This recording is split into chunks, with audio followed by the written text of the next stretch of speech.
শোনো, এরকম মিচকা শয়তানের মতো লোকজন আমাকেই বাজে কথা বলে।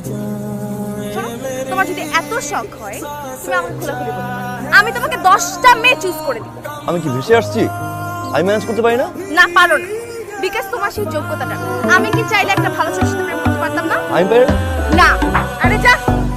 मैंने तेरा नाम दिल रख दिया, मैंने तेरा नाम दिल रख दिया, मैंने तेरा तू मुझे मैं सदा। অবশেষে আর্জেন্টিনার ইতিহাসে সবচেয়ে কষ্টের দিনটা এসেই গেল। আকাশী নীল জার্সিতে লিওনেল মেসির বিদায় ঘণ্টা বেজেই গেল। ভাবতে পারেন একজন সমর্থক হিসেবে দেশের মাটিতে মেসিকে আর দেখা যাবে না। ব্যাপারটা তাদের জন্য কতটা কষ্টের হতে যাচ্ছে, কিন্তু এটাই বাস্তবতা। আগামী 5 সেপ্টেম্বর ভেনেজুয়েলার বিপক্ষে দেশের মাটিতে নিজের শেষ ম্যাচটা খেলতে মাঠে নামছেন বিশ্বসেরা ফুটবলার লিওনেল মেসি। ম্যাচটি অনুষ্ঠিত হবে আর্জেন্টিনার রাজধানী বুয়েনোস আয়ার্সে। সমর্থকদের উপচে পড়া ভিড় ঠেলে এইবারই শেষবার মাঠে আসবেন গ্রহের সেরা ফুটবলার।